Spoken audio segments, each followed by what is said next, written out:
అనకాపల్లి జిల్లా పాయకరావుపేట నియోజకవర్గం నక్కపల్లి మండలంలోని రాజయ్యపేట గ్రామం సమీపంలో నూతనంగా నిర్మించబోతున్న బల్క్ డ్రగ్స్ పార్క్ వ్యతిరేకంగా మత్స్యకారులు చేస్తున్న నిరసన దీక్షలో తీవ్ర ఉద్రిక్తత పరిస్థితి నెలకొంది. గ్రామంలో వంట వార్పు కార్యక్రమం చేపట్టి రోడ్డుపై బైఠాయించి నిరసన తెలుపుతున్న మత్స్యకారుల దీక్షను పోలీసులు భగ్నం చేశారు.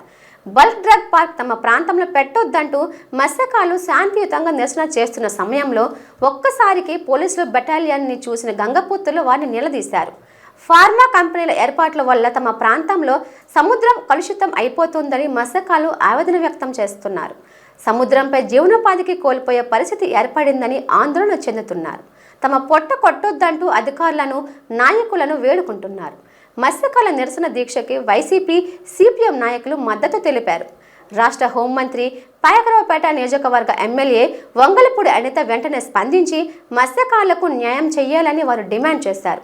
లేని పక్షంలో ఉద్యమాన్ని ఉధృతం చేస్తామని హెచ్చరించారు.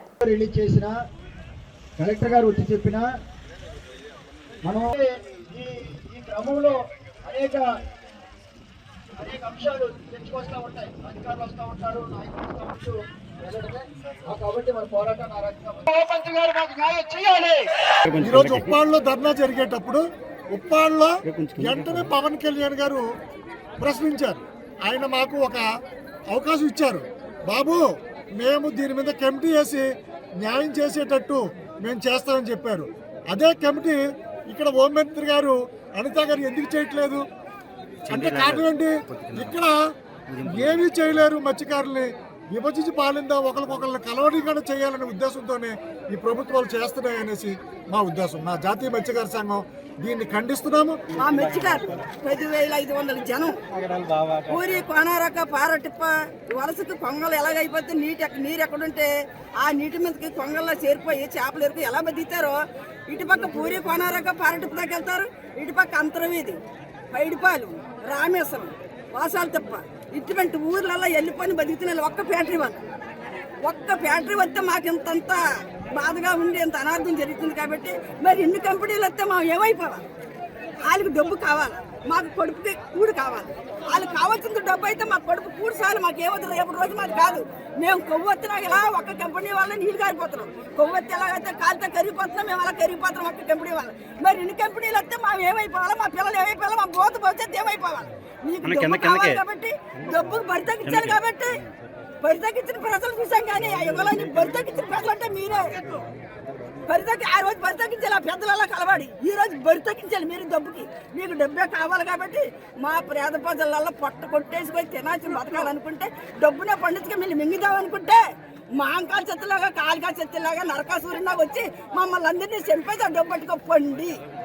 మెట్రో కంపెనీ వచ్చి ఇన్ని బాధలు పడుతున్నాం కదా, బల్క్ వస్తే ఇంకా చాలా ఇబ్బందులు పడే అవకాశాలు ఉన్నాయి. ఏంటి ఇప్పటికే హెల్త్ ప్రాబ్లమ్స్ వచ్చి బోల్డ్ ప్రాబ్లమ్స్ పడుతున్నాం. కాబట్టి బల్క్ కంపెనీ వద్దనుకుంటున్నాం.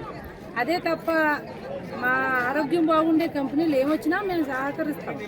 అదొకటి ఇప్పుడు 12 రోజుల నుంచి మా ఊర్లో చేసాం. ఎవరో అధికారులు ఏం చెప్పలేదు. కాబట్టి ఇప్పుడు రోడ్డుకి అడ్డంగా వచ్చి ధర్నా చేయవలసి వస్తుంది. ఇంకా దీన్ని కూడా పట్టించుకోకపోతే నక్కపల్లి హైవేకి వెళ్ళవలసి వస్తుంది.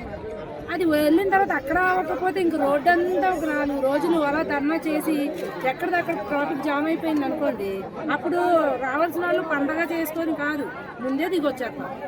అది ఏంటంటే ఇది పల్లెటూరు, ఎవరు పట్టించుకోకూడదు అన్న విధంగా ఉన్నారు. మేము పట్టించుకోకపోయినా ఏం పర్లేదండి. పోలీసులు వస్తున్నారు, కూర్చుంటున్నారు. పోలీసులు అంటే పై అధికారులకు చెప్పాలి, అక్కడ ఇది జరిగింది, ఇలా జరుగుతుంది, వాళ్ళు అక్కడ చేశారు, ఈరోజు ఇక్కడికి వచ్చి చేస్తున్నారు, రేపు మళ్ళీ నక్కపల్లి వచ్చి కూడా చేసే అవకాశాలు ఉన్నాయి ప్రజలు వాళ్ళు అని వాళ్ళకి చెప్తా ఉంటే ఏదో కేరింగ్ ఉంటుంది. మేము రోడ్లు వేసాము ఆగదు అంటే పని అవ్వదు. ఎక్కడైనా ఒక పరిశ్రమ నెలకొల్పాలంటే ఆ పరిశ్రమకు కావాల్సినటువంటి భూమి మొత్తం కేటాయింపు చేసిన తర్వాత, భూమి మొత్తం సేకరించిన తర్వాత మాత్రమే ప్రజాభిప్రాయ సేకరణ నిర్వహించాలి. కానీ నక్కపల్లిలో బల్క్ డ్రగ్స్ కు సంబంధించి 480 ఎకరాలు మాత్రమే సేకరించారు. ఇంకా 816 ఎకరాలు సేకరించాలా. పెదతీనర్ల, చిన్నతీనర్ల, సిహెచ్ఎల్పురం, జానకీపేట, ఉపమాక, ఎన్నర్సాపురం, రాయవరం మండలంలో గుర్రాజపేటలో ఈ గ్రామాల్లో రైతులెవరు కూడా బల్క్ డ్రగ్స్ మార్కెట్కి భూములు ఇవ్వడానికి సిద్ధంగా లేరు. అయినప్పటికీ కూడా ప్రజాభిప్రాయ సేకరణ నిర్వహించారు. అదేవిధంగా భూములు కేటాయించిన తర్వాత ప్రజాభిప్రాయ సేకరణ జరిగిన తర్వాత మాత్రమే నిర్మాణాలు ప్రారంభించాలి. ఇక్కడ భూములు కేటాయింపు జరగలేదు.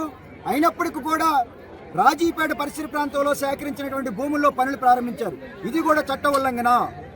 వెంటనే రాష్ట్ర ప్రభుత్వం దీనిపైన పునఃసమీక్షించాలని చెప్పేసి మేము కోరుతా ఉన్నాం.